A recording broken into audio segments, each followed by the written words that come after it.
Muncul Pak ya. Sudah, Pak. Ya, sudah baik. Ya, Pak. Bismillahirrahmanirrahim. Assalamualaikum warahmatullahi wabarakatuh. Waalaikumsalam warahmatullahi Warahmatullahi wabarakatuh. wabarakatuh. Alhamdulillah. Alhamdulillahilladzi anzala as-sakinata fi qulubil mu'minin liyazdadu imanan ma'a imanihim. Asyhadu an la ilaha illallah wahdahu la syarika lah. Wa asyhadu anna Muhammadan abduhu wa rasuluhu la nabiyya wa la rasula ba'da. Allahumma salli wa sallim ala hadha nabiyil karim Muhammadin sallallahu alaihi wasallam wa ala alihi wa ashabihi wa man tabi'ahum bi ihsanin ila yaumiddin amma ba'du.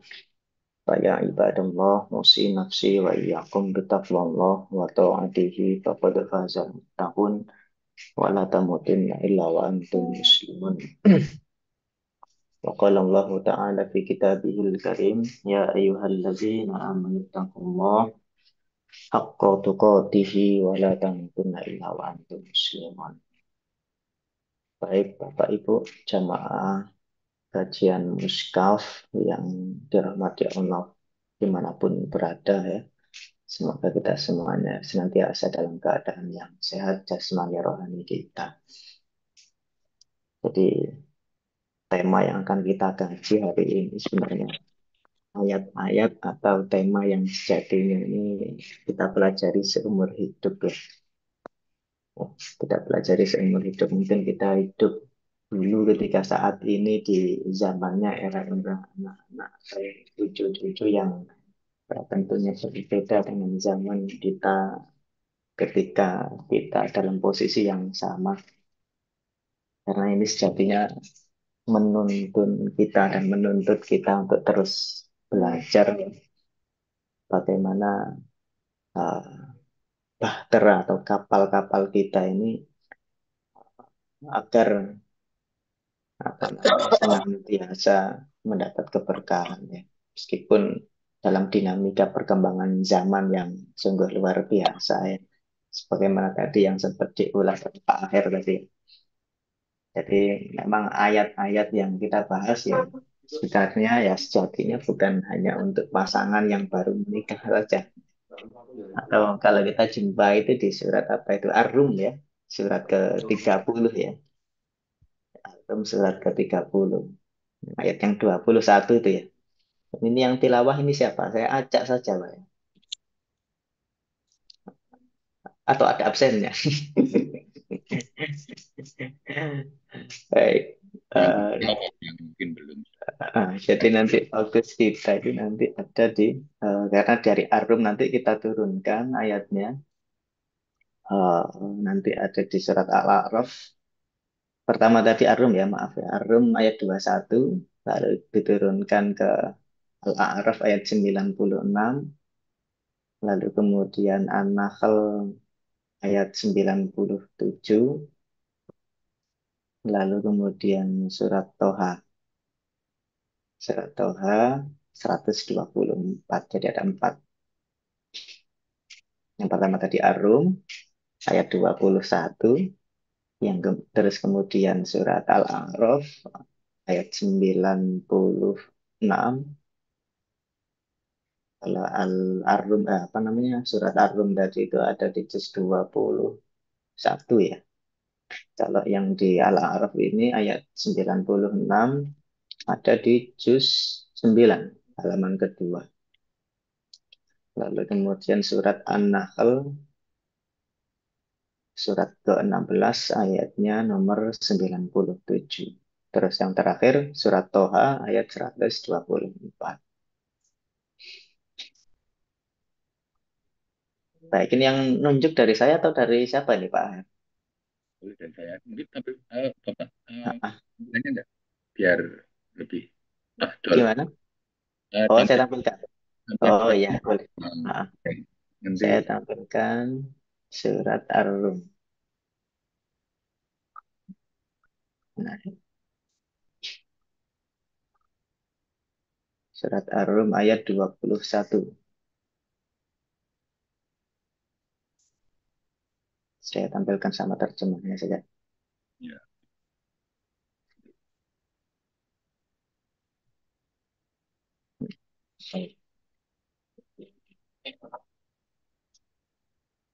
Dari Pak siapa? Pak Arifin ya? Yang 400. kelihatan. Tampilkan dulu aja nih Pak, suratnya mungkin Pak di layar. Ah, ah. Yang di layar juga saya tampilkan ya, biar nggak bingung cari ya.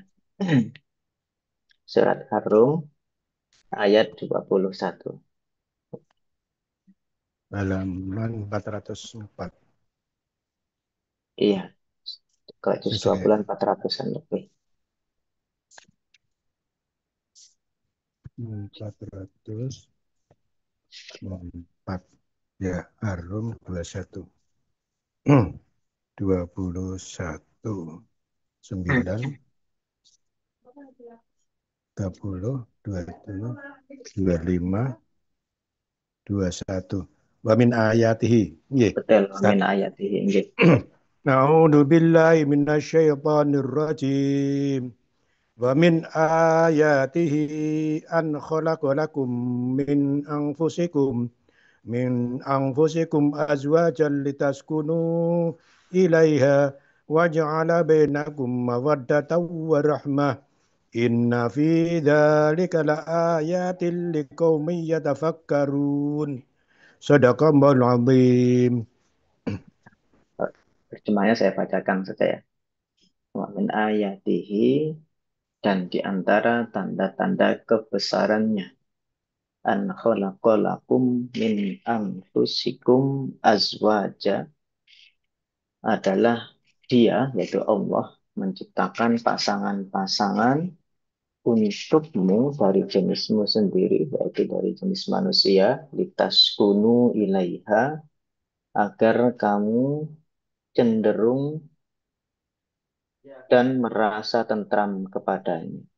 Wa ja'ala bainakum mawaddatan wa rahmah, dan dia menjadikan di antaramu rasa kasih dan sayang.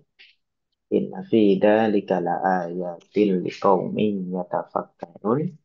Sungguh, ya, ada penegasannya di situ. Sungguh atau sesungguhnya pada yang demikian itu, ya, pada proses itu benar-benar terdapat ayat. Ya. Ayat ini bukan hanya dipahami sebagai ayat-ayat Al-Quran saja, melainkan yaitu tanda-tanda kebesaran Allah Subhanahu wa taala. Ayatin liqaumin yatafakkarun, bagi orang-orang, bagi kaum yang mau bertafakur, tahu berpikir. Maksudnya berpikir itu merenungi apa yang kemudian menjadi kebesarannya Allah. Nah, ini dari ayat ini Bapak Ibu kita akan menurunkan ke beberapa surat yang lain ya, tentu yang berkaitan dengan tema pembahasan kita hari ini. Sebelum kita mulai pembahasan kita hari ini, ya, kita berdoa semoga apa yang kita pelajari hari ini diberikan oleh yang manfaat dan berkah. Allahumma anfa'na bima 'allamtana wa 'allimna ma yanfa'una wa zidna ilma. Sehingga yang kita pelajari ini sebagaimana yang di apa namanya Nabi sampaikan ya, setelah kita baca apa namanya kita tilawah ya, kita baca ayat-ayat dari Al-Quran itu, lalu kemudian wayatadarasunahu, kita kaji bersama, ya, yaitu kita kaji bersama yang tujuannya bukan hanya dari tahu menjadi tidak tahu saja, tapi lebih dari itu, dari tidak tahu menjadi tahu, lalu kemudian diamalkan, dipraktikkan bersama dalam aktivitas keseharian kita, aktivitas berkehidupan kita, sehingga disitulah nanti juga turun kemudian sama eh, dengan tujuan daripada ayat ini, yaitu as-sakinah atau litaskunu ilaiha. Ya, atau kalau di dalam bahasanya hadis, illa nazalat alaihimus sakinah. Maka orang-orang yang aktivitasnya seperti itu oleh Allah, kata Nabi, akan diturunkan yaitu as-sakinah, yaitu sebuah ketenangan ya, ketenangan, ketentraman dalam hati kita, dalam sanubari kita. Bapak Ibu jamaah yang dirahmati Allah, ya, tantangan zaman hari ini memang sungguh luar biasa ya. Ini coba saya bergeser ke slide-nya.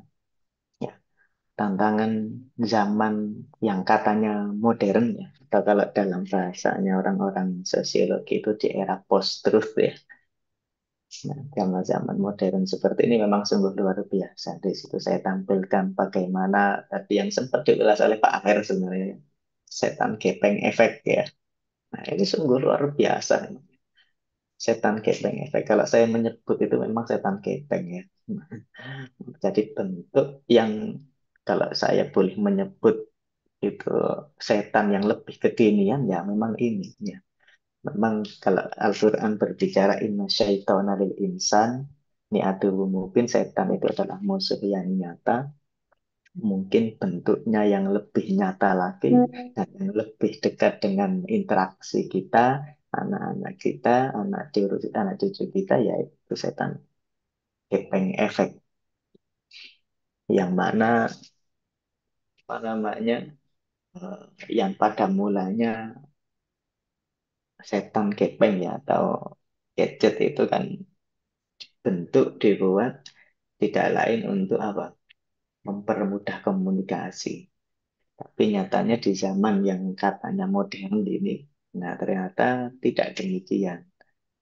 Justru adanya gadget seperti ini itu ya tidak lain malah justru menimbulkan jarak. Kita tidak perlu jauh-jauh mungkin dalam ruang lingkup pemerintahan terkecil kita saja. Nah, itu memang sungguh luar biasa. Sungguh luar biasa termasuk perkembangan kecerdasan buatan yang datanya sungguh luar biasa juga itu. Bahkan yang terbaru ya itu juga bisa membuat apa namanya sebuah video ya, membuat sebuah video yang tentu ketika tidak diatur oleh apa namanya eh, apa undang-undang ya mungkin. Nah, ini akan sangat berbahaya sekali. Bahkan video tersebut pernah diunggah oleh salah satu konten kreator ya sampai dengan hanya saja itu bukan video yang berbau negatif. Hingga dia bisa meraup keuntungan yang sangat banyak sekali dari AI itu sendiri. Tentu ketika AI itu tidak dipergunakan dengan hal yang sejatinya membantu produktivitas manusia ya akan dimanfaatkan oleh orang-orang untuk membuat hal-hal yang apa namanya kemudian itu menjadi banyak mudarat ya, banyak fitnah di situ. Maka di sini Bapak Ibu jamaah yang dirahmati Allah ya, sehingga hubungan antara pasangan, antara suami dan istri, antara orang tua dan anak yang seharusnya bisa berkomunikasi, bisa berbicara dengan lebih sering dengan adanya setan gepeng atau saya nyebut fenomena setan gepeng efek ini menjadikan komunikasi itu semakin berjarak, bahkan saling jarang meskipun satu rumah itu jarang berinteraksi ya, hanya melalui WA dan lain sebagainya. Maka di situ bisa kita lihat ya, di gambar itu meskipun saya mengambil dari apa namanya sumber Google ya, kita bisa merefleksikan apa namanya fenomena seperti itu mungkin ya ada di sekeliling kita, bahkan dalam satu meja makan dalam posisi yang berdekatan pun tidak saling hirau-menghiraukan hanya karena ada setan gepeng efek itu ya. Atau mungkin kesibukan-kesibukan pekerjaan ya, kesibukan orang tua yang bekerja meskipun bekerja itu sendiri kan bagian daripada jihad ya, bagian daripada jihad ya. Maka yang bagaimana disampaikan oleh Nabi dalam kitab Riyadhus Shalihin ya, yang mana ketika seorang kepala keluarga ini berniat menjemput nafkah ya, mencari nafkah untuk memenuhi kebutuhan keluarga ya, insana kharajun yas'a ya, Ketika dia keluar rumah, niat untuk menjemput rezeki, menyebut nafkah, tujuannya tidak lain untuk menghidupi keluarganya, anak-anaknya yang sigar, yang anak-anaknya masih kecil. Kata Nabi, orang seperti itu masuk dalam kategori jihad fisabilillah.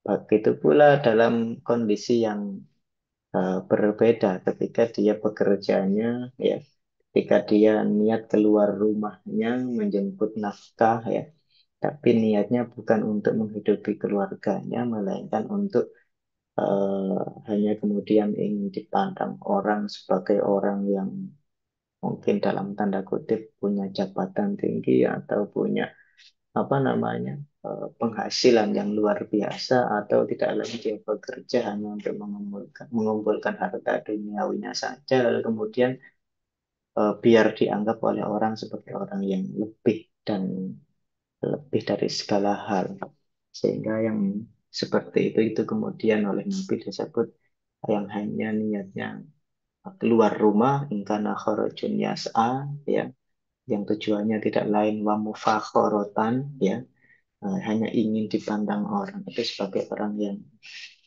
berlebihan, ya, orang yang lebih dari segalanya, ingin dipandang orang sebagai orang yang sukses, dipandang orang sebagai orang yang kaya dan lain sebagainya, yang tidak lain hanya ingin mendapatkan sanjungan pujian dari manusia.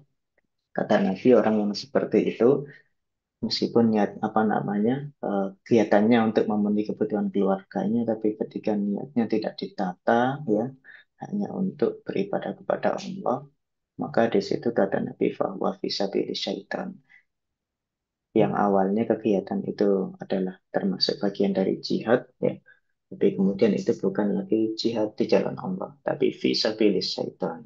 Dia betul memang dia lagi berjihad, tapi di jalan yang setan ridhoi, nah, bukan yang jalan Allah ridhoi. Maka Bapak Ibu jamaah yang dirahmati Allah, makanya di sini kita perlu menengok ulang, ya, atau apa namanya, merekonstruksi pemahaman kita, ya. Mungkin kita sampai saat ini sering, ya, atau bahkan eh, akhir-akhir ini, ya, sebenarnya bukan akhir-akhir ini, ya, mungkin sebulan ini, ya, ramai terkait lagu Tepuk Sakinah. Ramai Tepuk Sakinah. Nah, ini perlu kita menengok ulang, Bapak Ibu, ya. Karena tujuan daripada rumah tangga itu kan sendiri, ya, agar kemudian litas kunu ilaiha itu sendiri. Maka firman Allah tadi yang dibacakan oleh Pak Arifin, surat ke-30, surat Ar-Rum ayat 21, bahkan sebelum ayat 21 itu Allah juga memulai dengan wa min ayatihi.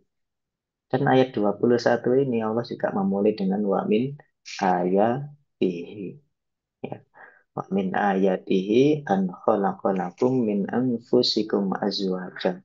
Dari apa namanya tanda-tanda kebesaran Allah, ya, di antara tanda kebesaran Allah yaitu Allah menciptakan pasangan-pasangan untukmu dari jenis dirimu yaitu manusia. Maka di dalam tafsirnya Pak Quraisy Shihab, tafsirnya Al-Misbah yang ada berapa belas jilid itu, ya, maka tidak wajar jika ada orang kemudian menyukai eh, di luar jenis manusia itu sendiri, ya, nah, di luar dari jenis manusia itu sendiri. Itu apa namanya, itu adalah sebuah apa namanya hal yang melanggar fitrah. Karena fitrahnya manusia itu diciptakan pasangan-pasangan dari jenis manusia itu sendiri. Kalau kemudian ada manusia yang lebih menyukai dari selain dari golongan jenis manusia, nah itu berarti dia melanggar dari fitrahnya manusia itu sendiri. An khalaqalakum min anfusikum azwaja litaskunu ilaiha, agar kemudian dia merasa tentram kepadanya, ya. Wa ja'ala bainakum mawaddatan wa rahmah, ya. Dan Allah menjadikan di antaramu rasa cinta dan kasih sayang. Sehingga di situ ada kebesaran-kebesaran Allah yang perlu kita garis bawahi bagi orang, bagi kaum yang mau berpikir. Karena ini adalah bentuk pembelajaran yang tadi disebut di awal, pembelajaran seumur hidup, ya. kita belajar seumur hidup, maka belajar yang paling lama itu ya belajar atau beribadah yang paling lama ya terkait dengan rumah tangga itu sendiri. Maka di ayat ini, Bapak Ibu jamaah yang dirahmati Allah, ya, sebagaimana yang ada di layar itu ya, ini menunjukkan bahwa suatu hubungan keluarga atau hubungan pernikahan itu sendiri bukan hanya sekedar menyatukan dua individu yang awalnya tidak saling kenal mengenal, kemudian saling kenal, saling menyayangi, bukan itu saja. Tetapi untuk menghadirkan ya sarana untuk menghadirkan as-sakinah yang tadi ya, atau ketentraman jiwa, ya, ketenangan jiwa, keakraban hati dengan hadirnya seorang pasangan hidup. Lalu kemudian mawaddah, ya, mawaddah cinta kasih, ya, dan warohmah kalau di dalam tafsirnya At-Tahrir wa Tanwir ya, bukan tafsirnya At-Tanwir Muhammadiyah, tapi tafsirnya At-Tahrir wa Tanwir, yaitu salah satu ulama tafsir juga ulama ahli bahasa dan ulama ahli apa namanya eh, linguistik ya termasuk bahasa ya, itu menyampaikan rohmah itu ya apa namanya rasa kasih sayang yang mendorong seseorang untuk memperlakukan pasangannya dengan penuh kebaikan dan kelembutan ya, di dalam keluar dalam keluarganya. Dan yang menarik Bapak Ibu, di dalam ayat ini Ar-Rum ayat 21 ya, ayat ini oleh Allah ya Al-Quran tidak menggunakan istilah atau term kebahagiaan itu disebut secara eksplisit ya. Ya tidak disebut apa namanya tidak menggunakan istilah kebahagiaan itu secara eksplisit, melainkan menempatkan litas kunu atau asakinah itu sebagai esensi ya, dari kebahagiaan itu sendiri. Ini artinya apa? Jadi ukuran sebuah kebahagiaan apa namanya rumah tangga itu bukan terletak pada eh, kemewahan materi, seberapa banyak materi, atau seberapa tinggi derajat atau status sosialnya. Tetapi pada ayatnya, maksudnya apa? Tetapi lebih kepada kedekatan seseorang tersebut kepada Sang Maha Pemilik ketenangan, Sang Maha Pemilik kebesaran-kebesaran itu. Maka Bapak Ibu jamaah yang dirahmati Allah. Lalu berkah itu bagaimana ya? Kunci keberkahan dalam suatu rumah tangga itu bagaimana? Alangkah baiknya di sini mungkin kita pahami dulu ya, eh, baik dari segi bahasa maupun istilah terkait berkah itu sendiri. Ini bisa kita jumpai di dalam kamus Al-Mu'jami Al-Fadhil Quran karyanya Rohib Al-Asfahani ya. Jadi berfak itu ketika ditinjau dari segi bahasa itu memiliki tiga makna ya, memiliki tiga makna pokok. Dan di Al-Quran ini kata berkah dengan berbagai kata turunannya diulang sebanyak 32 kali. Jadi secara bahasa itu berkah itu memiliki tiga makna. Yang pertama, an-nama wa ziyadah. Ya, an-nama wa ziyadah itu yaitu berkembang, ya, bertambah. Ya. Yang kedua ada as-sa'adah, kebahagiaan. Karena sejatinya orang yang apa namanya diberkahi atau mendapat keberkahan itu ya apa namanya dia juga berarti mendapatkan sebuah kebahagiaan yang sejati. Lalu yang ketiga nikmah, yaitu kenikmatan atau kebaikan yang itu terus tumbuh dan abadi, lestari. Maka ketika kita melihat istilah sebagaimana juga tertera di layar ya, beliau menyampaikan, mendefinisikan berkah atau apa namanya barokah ya orang nyebut ya. Wal barokah hiya thubutul khairil ilahi fisyai. Ya. Berkah itu kekalnya kebaikan yang datangnya, yang sumbernya dari Allah, dari ilahi pada suatu hal. Maka lebih lanjut di situ beliau menjelaskan, misalnya fa innaha idza halat fi qalilin kasaratu. Misalkan sesuatu yang diberkahi itu jika bersemayam atau terdapat pada sesuatu yang jumlahnya nominalnya sedikit ya, kasaratu, maka itu akan menjadikan terasa banyak, terasa cukup, terasa banyak, terasa cukup. Wa idha halat fi kathirin nafa'a. Dan jika berkah itu bersemayam ya terdapat pada sesuatu yang banyak ya, fi kathirin nafa'a, maka yang banyak itu akan menjadikan hal tersebut menjadi sangat bermanfaat sehingga orang-orang di sekelilingnya ya itu merasa dan bisa menikmati atas apa yang apa namanya diberkahi itu, sesuatu yang banyak yang diberkahi itu ya. Maka Bapak Ibu jamaah yang dirahmati Allah, misalkan umur yang pendek ya, namun itu ketika diberkahi dapat memberi manfaat yang luas ya. Kehadirannya itu menjadi sesuatu yang dibutuhkan oleh masyarakat, dibutuhkan oleh keluarganya, dibutuhkan oleh masyarakat di sekelilingnya. Sehingga Nabi menyampaikan khairin nasi anfa'uhum linnas. Orang-orang atau orang yang paling terbaik, manusia yang terbaik ya, yang paling memberikan kebermanfaat terhadap sesamanya.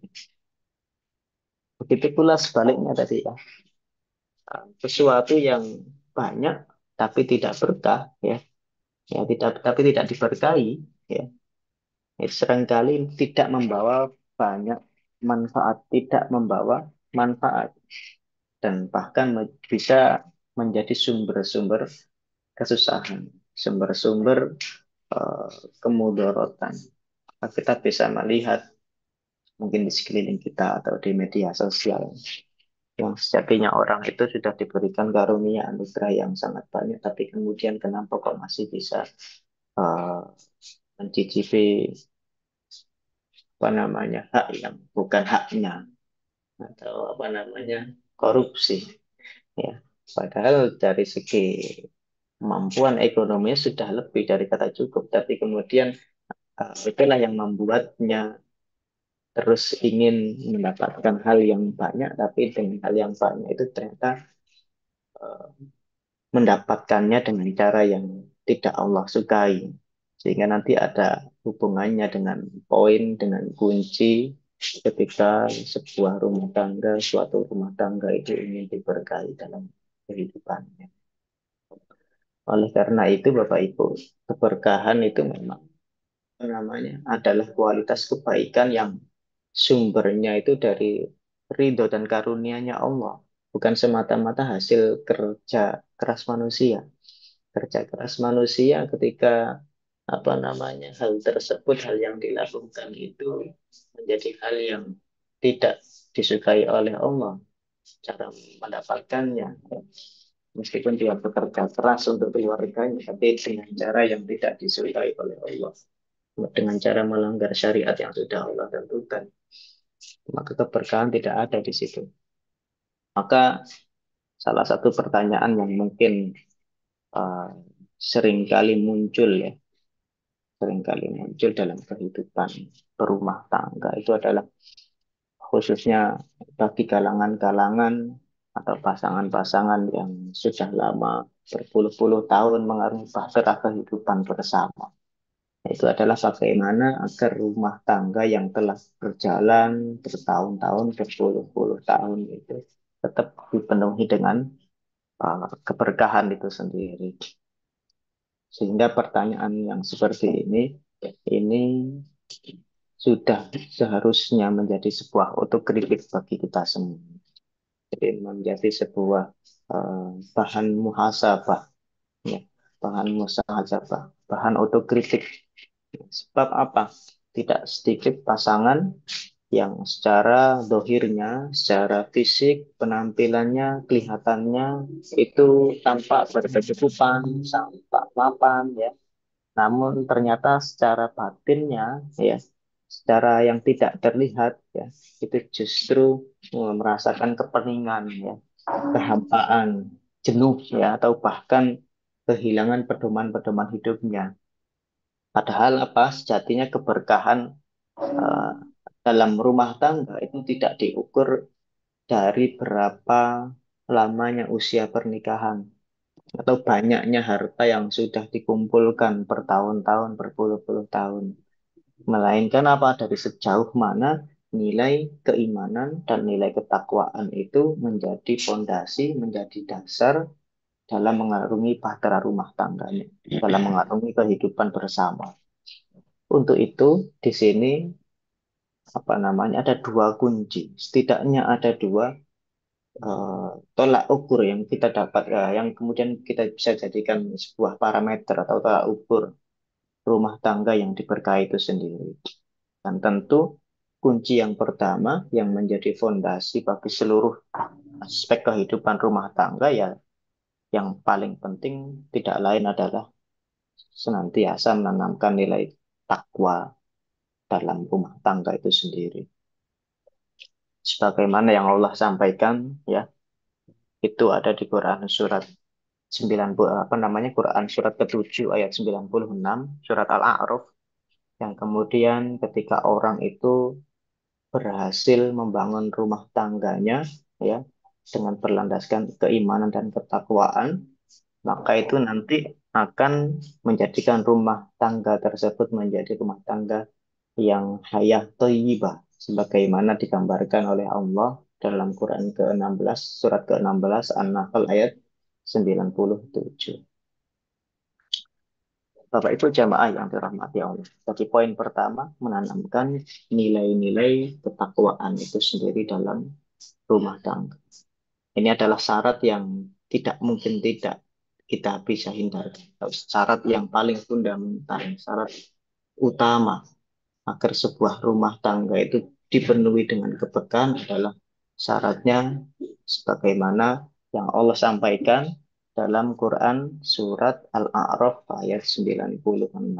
Coba saya tampilkan di sini.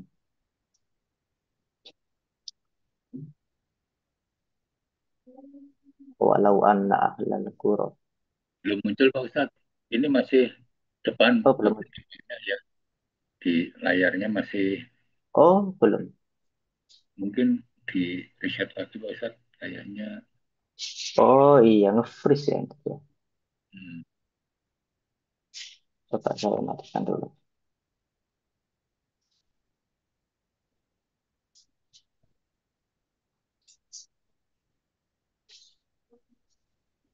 nah, Nah, sudah. Nah, sebagaimana yang Allah sampaikan di dalam Quran surat Al-A'raf, ya, surat ke-7.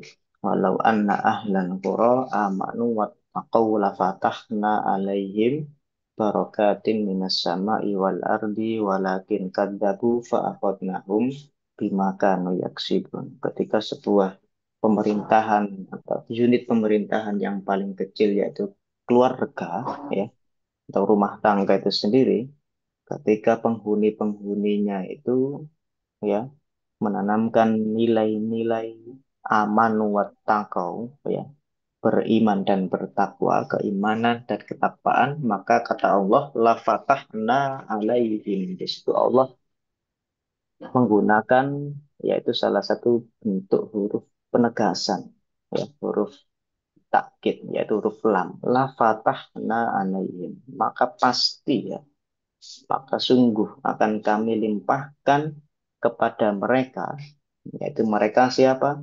Orang-orang penduduk-penduduk keluarga yang senantiasa menanamkan nilai takwa itu sendiri. Aman wattaqau, barokatim minas sama'i wal ardi, keberkahan dari langit maupun dari bumi, dari arah yang kemudian tidak pernah ia duga, dari arah yang kemudian tidak pernah ia sangka-sangka. Walakin kadzabu, akan tetapi ternyata kemudian mereka ini kok mendustakan tanda-tanda Allah, tanda-tanda kebesaran Allah, mendustakan ayat-ayat kami, tidak percaya terkait kebesaran-kebesaran Allah. Fa'akhadnahum bima kanu yaksibun. Maka kata Allah akan kami siksa mereka tetap akibat ya karena perbuatan mereka itu sendiri. Maka Bapak Ibu jamaah yang dirahmati Allah, di dalam ayat ini ada hubungan langsung antara tiga unsur. Hubungan langsung antara tiga unsur, yaitu iman, ya, amanu, wattaqau, ya, iman, takwa, ya, dan datangnya keberkahan itu sendiri. Ya, bila nilai-nilai ketakwaan itu tertanam kuat dalam rumah tangga, ya, misalnya antara pasangan ini saling jujur dan terbuka, ya, hingga saling menjaga komitmen untuk terus menegakkan ibadah secara konsisten, ya, ya, dan menjauhi, ya, tidak melakukan hal-hal atau menjauhi segala macam bentuk intrik-intrik atau apa namanya konspirasi-konspirasi yang dapat merusak kepercayaan dua belah pihak. Sehingga kata Allah, ketika rumah tangga itu menjalankan secara konsisten hal yang seperti itu, ya, maka oleh Allah, bagaimana disampaikan di Quran surat An-Nahl, ya, ayat ke-97, Allah akan menata kehidupannya itu, menata kehidupan rumah tangganya itu menjadi kehidupan yang thayyibah, hayah thayyibah, ya. Hayah thayyibah itu kehidupan yang baik, yang penuh dengan as-sakinah, penuh dengan ketentraman. Maka di Quran surat An-Nahl ayat ke-16 Allah berfirman di situ, man amila sholihan min dzakarin au unsa. Ya, ayatnya baru muncul. Man amila sholihan min dzakarin au unsa wa huwa mu'minun falanuhyiyannahu hayatan thayyibah. Jadi kuncinya itu iman. Ya. Kuncinya itu iman dan takwa. Karena ini adalah fondasi penting bagaimana menanamkan nilai-nilai keimanan, nilai-nilai ketakwaan itu sendiri di dalam sebuah rumah tangga. Maka di situ Allah berfirman, man amila sholehan, barang siapa mengerjakan kebaikan, ya, siapa saja itu, baik laki-laki maupun perempuan, min dzakarin au unta, baik yang kecil, baik yang remaja, baik yang dewasa, atau bahkan yang pasca muda sekalipun, ya. Asalkan wahwa mukmin, asalkan dia dalam keadaan beriman, asalkan dia menanamkan nilai-nilai ketakwaan, keberimanan di dalam aktivitas berkehidupannya, maka oleh Allah, janji Allah, falanuhyiyannahu hayatan thayyibah, maka pasti akan kami berikan kepadanya, yaitu kepada orang-orang yang mengerjakan amal soleh baik dari laki-laki maupun perempuan, ya, kehidupan atau hayah, ya, yang thayyibah, kehidupan yang baik, ya. Maka ketika kita membuka tafsirnya Al-Muyassar, tafsir yang paling ringkas, ya, meskipun tertulis bahasa Arab tapi ringkas, ya, dalam tafsirnya Al-Muyassar, yaitu tulisan Syekh Aid Al-Qurni, salah satu ulama tafsir di Saudi, ya. Ketika menjelaskan hayah thayyibah, ya, ketika menjelaskan hayah thayyibah itu berarti kehidupan yang tentram, kehidupan yang bahagia, kehidupan yang berkecukupan, ya. Falanuhyiyannahu fid dunya hayatun sa'idatun mutmainnatun, maka kami akan berikan kehidupan yang bahagia, kehidupan yang tentram, ketika dia hidup di dunia ini. Dan di situ yang menarik walau kana qalilil mali. Meskipun dirinya ia tidak memiliki harta yang berlimpah, harta yang lebih-lebih, materi yang lebih-lebih. Ketika itu berlandaskan atas dasar keimanan, nilai-nilai keimanan dan nilai-nilai ketakwaan, ya, maka di situ Allah janjikan kehidupan yang baik, ya, hayah thayyibah. Salah satunya untuk meraih hayah thayyibah yaitu amanu wattaqau, iman dan takwa. Demikian Bapak Ibu, ya, kita bisa menyimpulkan bahwa kebahagiaan, ya, kebahagiaan di dalam sebuah rumah tangga itu tidak bergantung dengan seberapa melimpahnya, seberapa banyaknya suatu materi, ya, melainkan pada keberkahan yang lahir dari amanu wattaqau tadi, iman dan takwa tadi, atau amal soleh tadi. Sehingga keberkahan inilah yang kemudian melahirkan kehidupan yang sesejahtera-sejahteranya, kehidupan yang sedamai-damainya, kehidupan yang sebahagia-bahagianya, baik selama dirinya hidup di dunia ataupun di akhirat. Sehingga di dalam tafsir yang muyasar tadi digambarkan walau kana qalilul mali. Meskipun ia tidak memiliki harta yang berlimpah. Meskipun ia tidak memiliki harta atau meskipun ia hanya memiliki harta yang apa namanya sangat sedikit, ya, qalilul mali, tidak memiliki harta yang berlimpah.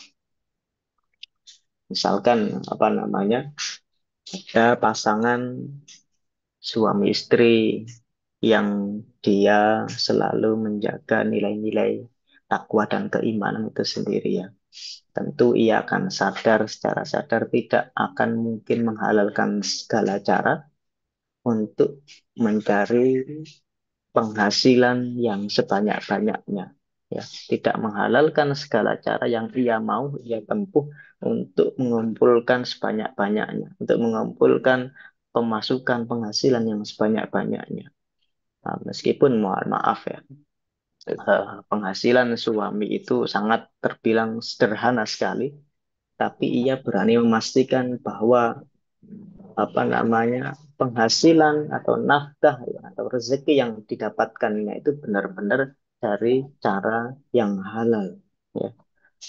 Dan sang istri pun juga demikian, perlu bersyukur dan tidak perlu menuntut berlebihan. Sehingga dari sikap inilah lahirlah sebuah keberkahan. Sehingga tadi yang digambarkan oleh Raghib Al-Isfahani, ya, wa idza qalilin katharathu, meskipun itu nominalnya jumlahnya sedikit, ya, materi itu sedikit, ya, rezeki yang didapatkannya itu tidak melimpah, ya. Tapi ketika itu berkah, maka itu akan terasa cukup, ya. Sehingga dampaknya apa? Anak-anak bisa tumbuh dengan akhlak-akhlak yang baik. Mungkin bisa jadi ketika anak-anak atau anak turun cucu kita kok dibilangin susah, ya, kok diatur susah, diajak sholat kok susah. Mungkin bisa jadi ada hal-hal, salah satunya apa namanya rezeki yang didapatkan, rezeki yang diperoleh itu diperoleh dengan cara yang apa namanya tidak disukai oleh Allah, sehingga menjadikan rezeki itu adalah apa namanya tidak diberkahi oleh Allah. Itu bisa jadi seperti itu. Dan salah satunya keberkahan dari itu sendiri, ya, menjadikan rumah tangganya merasa tenang, tentram, bahagia, sebahagia bahagia. Lalu yang kedua, Bapak Ibu jamaah yang dirahmati Allah, ini di samping itu menjadi hal yang harus terus kita wanti-wanti, ya, harus kita hati-hati, yaitu saling mengingatkan, saling menjaga, ya, dari perbuatan yang kemudian itu dapat mengundang murkanya Allah. Naudzubillah. Ini saya jadi teringat ada salah satu cerita, ya. Sebenarnya dia bukan cerita, tapi curhat. Ya. Kenapa kehidupannya kok selalu sumpek ya, sempit ya. Waktu itu dia cerita ternyata punya ini terlepas dari hukumnya ya, terlepas dari bagaimana hukumnya para ulama. Dia ternyata apa namanya bercerita. Ternyata dia punya apa namanya pinjaman yang mana di dalamnya ada unsur riba.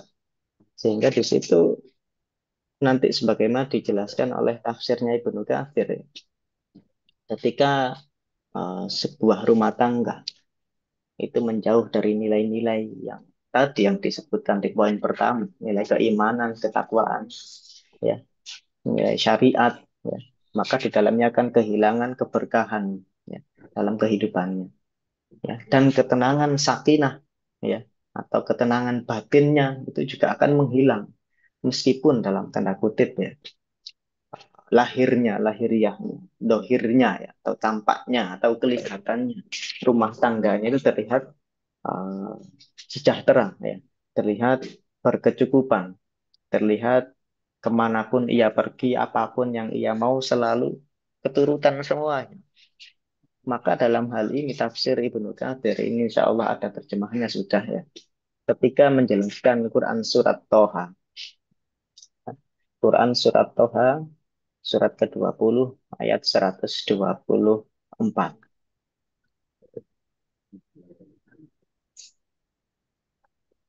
Surat Toha surat ke-20 ayat 124.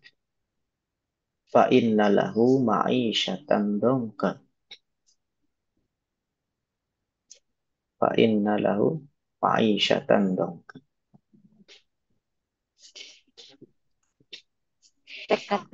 Maka di situ Allah menyampaikan dengan apa namanya mengingatkan kita semua agar senantiasa penduduk di dalam rumah tangga ini Iya, sama-sama. tidak Iya, apa tuh? tidak Sandal kemudian kucing. Oh, tidak merah. kemudian menjauh dari koridor syariat, dari tuntunan syariat, dari peringatan Allah. Waman a'rodo an dzikri. Dan barang siapa saja ya a'rodo an dzikri yang berpaling ya dari peringatannya Allah ya tidak mau mengikuti apa yang sudah benar-benar disyariatkan dan apa-apa yang sudah benar-benar dilarang oleh syariat fa inna lahu ma'isyatan dhanka. Maka sungguh orang itu akan menjalani kehidupan yang sempit ya. Fa inna lahu ma'isyatan dhanka, dia akan menjalani kehidupan yang sempit ya. Jadi Bapak Ibu jamaah yang dirahmati Allah, Quran surat 20 ayat 124 atau Quran surat Toha ayat 124 ya. Itu memberikan kepada kita sebuah gambaran ya.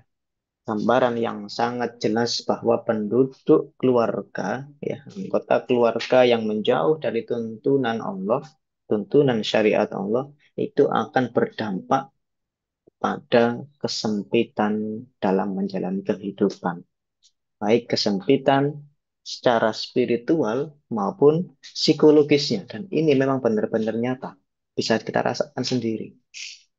Maka di dalam tafsirnya Ibnu Katsir di situ dijelaskan terkait fa'inna lahu ma'isyatan dongka. Maksudnya fit dunia selama dirinya hidup di dunia ya. Fala tuma'ninatun lahu. Orang tersebut tidak akan memiliki ketenangan hati. Hatinya selalu tidak tenang. Walang syiroha lisodri. Dan kelapangan dadanya. Bal sodrohu dayyikun arojun lidolalihi. Bahkan dadanya itu terasa sempit, terasa pening, terasa sesak. Akibat perbuatannya itu selalu menjauh dari peringatannya Allah. Selalu menjauh. Hal-hal yang sudah dilarang tambah ia lakukan terus-terus bertambah. Sehingga di situ kemudian menjadikan dirinya merasa hal ini adalah hal yang tidak apa-apa. Ya.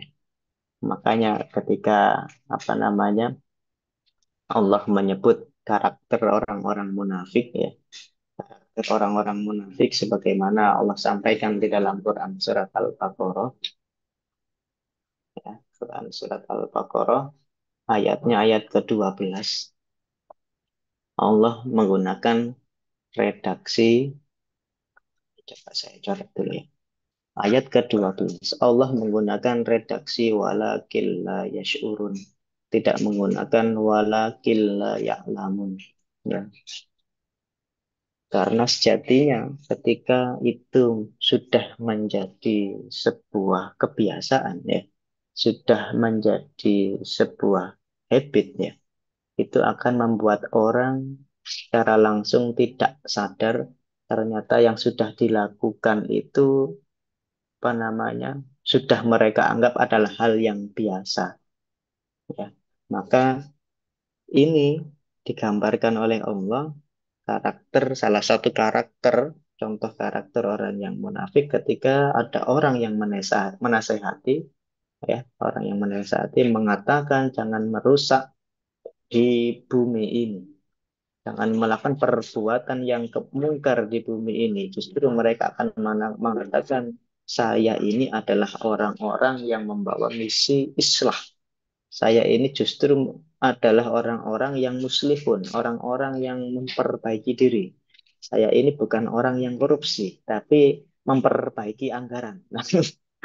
Sehingga oleh Allah ditegaskan, ala innahum humul mufsidun. Sungguh tidak kamu itu. Justru kamu itu orang-orang yang merusak.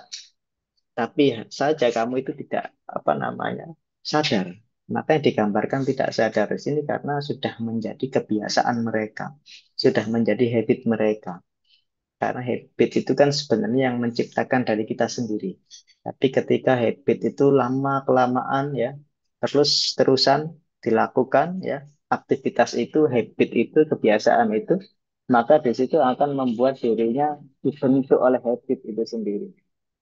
Maka saya pernah membuat tulisan sepertinya sudah saya share juga ya ke Pak Herit ya terkait habit itu ya yang terinspirasi dari ayat 12 ini. Bagaimana begitu luar biasanya habit itu sendiri. Habit yang baik, habit yang buruk, dia akan terus hidup ibarat dua sisi dalam satu mata uang. Makanya orang yang istiqomah itu kalau kita tanya juga tidak sadar, Pak, kok bisa istiqomah ya? Saat ke masjid rutin 5 waktu on time terus. Nah, pasti orangnya menjawab, loh iyakah? Nah, itu pasti karena tidak sadar, karena sudah menjadi habit. Orang yang buruk pun juga demikian. Karena oleh Allah dimatikan hatinya. Lantaran tadi, harajun lidolalihi. Bal sodrahu dayyikun harajun lidolalihi. Karena semakin menjauh ya perilakunya, aktivitasnya semakin menjauh dari tuntunan syariat, sehingga di situ dadanya, perasaannya, ya hatinya, dohirnya, psikologisnya akan dibuat menjadi tidak tenang. Wa intan ima dohirohu meskipun secara tampak, secara dohir ya, lahiriahnya, kelihatannya, dohirnya itu bisa hidup enak, bisa hidup enak, bisa hidup dalam kemewahan. Wala bisa masya'a ya. Ia mungkin juga bisa membeli, memakai ya pakaian-pakaian yang terbaik yang ia sukai. Wa akala masya'a dan juga mungkin dia bisa menikmati makanan-makanan yang enak yang dia sukai. Wasakana haitsu sya'a dan mungkin dia bisa tinggal di tempat-tempat mungkin di hotel-hotel yang berbintang-bintang ya bintang 9, bintang 10 misalnya, yang nyaman. Nah, selama hatinya itu belum sampai pada keyakinan dan petunjuk atau terus mengabaikan syariat, fa inna qalbahu ma lam yukhlis ilal yaqini wal huda, maka akan dibuat hatinya ya psikologisnya itu fi qalqin wa khairatin wa syakkin ya. Akan terus diliputi kegelisahan, kebingungan, kebimbangan, keraguan ya. Hatinya dibuat terus tidak tenang akibat eh, harojun lidodali tadi. Akibat kesesatannya yang semakin menjauh. Maka Bapak Ibu jamaah yang dirahmati Allah. Tentu hal ini tuh karena sudah kehilangan orientasi spiritual. dan tidak lagi menjadikan Allah itu benar-benar zat yang maha untuk yang layak untuk disembah. Bahkan ia terpedaya oleh Tuhan-Tuhan kecil, yaitu dunia-dunia yang kemudian menjadikan dia selalu menomorsatukan atau bahkan mengabaikan hal-hal yang sudah disyariatkan.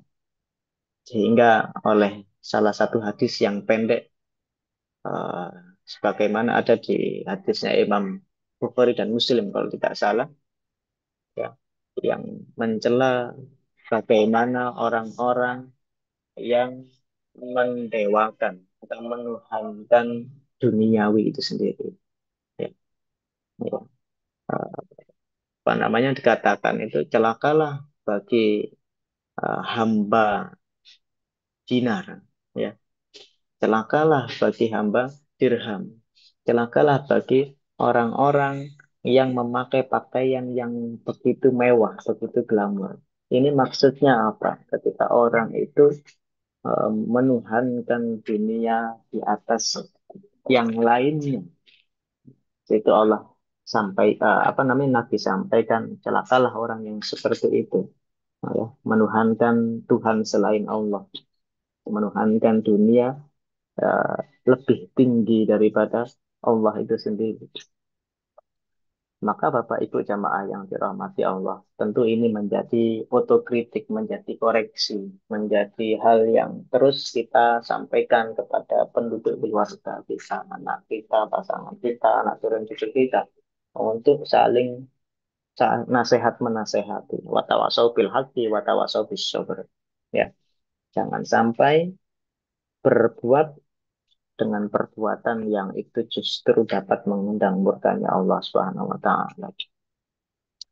Maka disinilah pentingnya pendidikan dalam sebuah madrasah terkecil atau madrasah pertama, yaitu keluarga.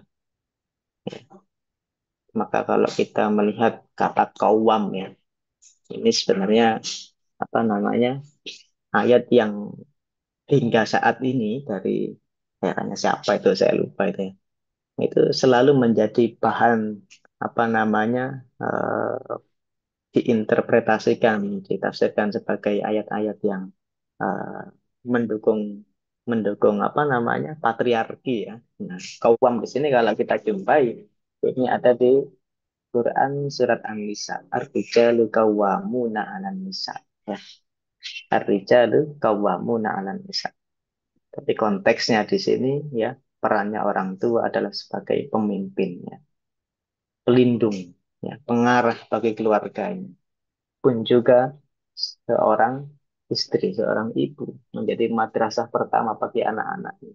Maka di sini menjadi PR terbesar, ya, tanggung jawab apa namanya eh, orang tua untuk senantiasa menjaga keluarganya, ya, itu selamat dari kebinasaan spiritual, ya, dan moral baik di dunia maupun di akhirat. Maka Allah di Quran surat ke-66 ayat 6, hurufnya 66 semuanya, ya, hurufnya 66 semuanya.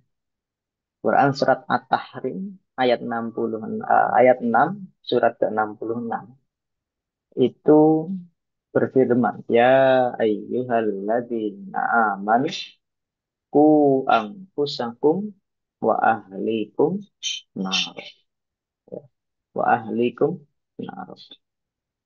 Maka di sini apa namanya diartikan wahai orang-orang yang beriman, ya ayyuhalladzina amanu ku anfusakum, jagalah dirimu, wa ahlikum, dan keluargamu dari api neraka.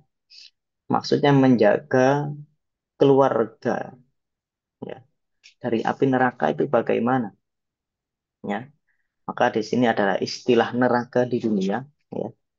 Ada juga istilah neraka di akhirat. Yang mana istilah neraka di dunia ini bisa kita pahami sebagai simbol dari berbagai kegagalan kehidupan. Seperti lemahnya akidah, ya, rendahnya sebuah suatu akhlak, ya. krisis ekonomi hingga rapuhnya hubungan sosial dalam suatu keluarga, maka apa namanya kita tentu ingat ketika melihat apa namanya hadis yang dikutip oleh Imam Ibnu Katsir yang mengutip dari sahabat Qatadah rahimahullah. Itu ada sebuah kisah ya, ada sebuah kisah. Ini ada di slide berikutnya. Ini kalau tidak salah ini bukan hadis, tapi mungkin ini asar atau apa namanya perkataan salah satu ulama. Saya mendengar ini bagus sekali, tapi saya belum bisa cross check ini ada di mana. Ini berdasarkan apa yang saya ingat deh. Ada kisah orang tua yang kemudian batal gagal masuk surga hanya gara-gara membiarkan anaknya berbuat maksiat. Nah, ini sama dengan yang disampaikan hadis yang dikutip oleh Imam Ibnu Katsir. Bahwasanya telah ada anak yang menuntut kepada Robnya, kepada Tuhannya, kenapa orang tua saya ini kok masuk surga, sedangkan saya ini kok dimasukkan neraka. Nggak adil ya Allah, tidak adil. Karena orang tua saya dulu, orang tuaku dulu, anak menuntut haknya. Tidak pernah ya, sama sekali tidak pernah mengingatkan saya atau anaknya itu ketika berbuat maksiat, tidak pernah mencegahnya, melarang. Maka ketika kita apa namanya melihat dengan hadis yang terdapat dalam tafsirnya Ibnu Katsir, ya, sebagaimana riwayatnya dari Qatadah, ta'muruhum bita'atillah, ya. Salah satu menjaga keluarga, ya, ya, menjaga keluarga dari dari neraka dunia maupun neraka di akhirat, yaitu ta'muruhum bita'atillah. Perintahkan mereka untuk taat kepada Allah, untuk taat kepada Allah. Maka di apa namanya di penegasan hadis-hadis yang dikutip oleh Imam Ibnu Katsir, salah satunya perintah untuk taat kepada Allah ketika anak itu berusia faida balagha asyra sinina fatribuhu, atau muru auladakum muru asobi bisola ida balagha sab'a asinin, ya. Perintahkan anak itu untuk sholat ketika menegakkan sholat, latihan untuk sholat ketika berusia 7 tahun. Faida balagha asyra sinina fadribuhu alaiha. Maka ketika usia 10 tahun atau bahkan lebih dari 10 tahun, 15 tahun, 17 tahun kok kemudian meninggalkan sholat, sengaja meninggalkan sholat, fadribuhu, maka pukullah atau ingatkanlah dengan pukulan yang apa namanya tentu tidak anarkis ya, pukulan yang mendidik, ya.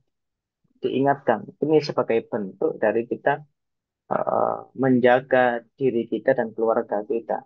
Tak muruhum bita'atillah wa tanhahum an maksiatillah. Nah, di sini dan laranglah dan cegahlah mereka dari bermaksiat kepada Allah.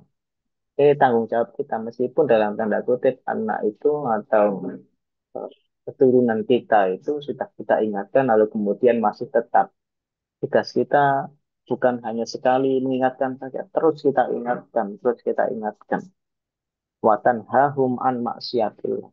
Cegahlah mereka dari bermaksiat kepada Allah. Wa antaku ma'alaihim bi amrillahi wa ta'muruhum bi. Ya. Dan tegakkan urusan Allah atas mereka dan perintahkan mereka dengan hal itu. Nah, maka di sinilah apa namanya eh, pentingnya mengenalkan sholat, pendidikan sholat ketika anak itu berusia dari 7 tahun, diajarkan ya, diperintahkan untuk sholat, dan ketika lebih dari 10 tahun atau minimal 10 tahun kalau berdasarkan redaksinya hadis, atau lebih dari 7 tahun, maka dipilih diingatkan, jangan diabaikan, jangan dibiarkan. Faidah watusa'idahum alaihi, dan bantulah mereka dalam menjalaninya. Faidah ro'aita lillahi maksiatan koda tahum anha wazajar tahum anha.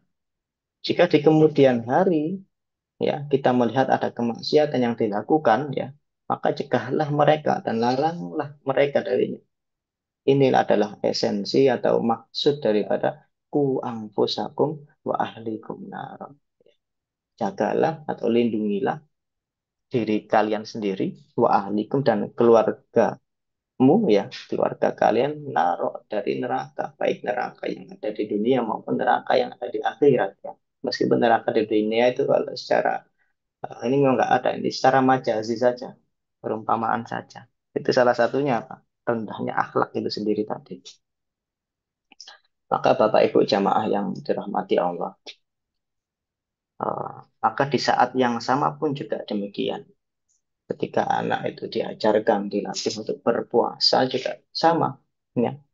Maka termasuk juga puasa. Maka itu sebagaimana dikutip oleh hadisnya di dalam tafsirnya Ibnu Katsir juga sama. Ya.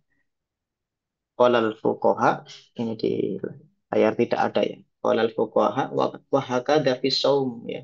Demikian pula dalam hal puasa ya.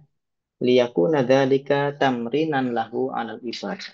Ya. Yakni agar itu menjadi momen latihan baginya dalam beribadah kepada Allah. Sehingga ketika usia balik likai ya belugho ya, ketika dalam usia yang dewasa, usia dewasa, dia sudah terbiasa untuk menjalankan hal seperti itu. Maka Bapak Ibu jamaah yang dirahmati Allah, sehingga keluarga di sini ya, keluarga yang baik ya, bukan hanya bisa menciptakan suasana yang harmonis ya, yang sakinah saja, tapi juga menjadi benteng pertahanan keluarga ya dari neraka di dunia, yaitu hancurnya moral, lemahnya ekonomi, dan hilangnya nilai-nilai pendidikan itu sendiri. Sehingga tujuan utama dari pendidikan keluarga di Quran surat At-Tahrim 6 ayat ke-6, surat ke-66 ayat ke-6 adalah dalam rangka menyelamatkan diri ya dan keturunan dari kedua atau dari dua bentuk kebinasaan, yaitu kebinasaan dunia maupun kebinasaan ketika di akhirat. Lalu Bapak Ibu jamaah yang dirahmati Allah,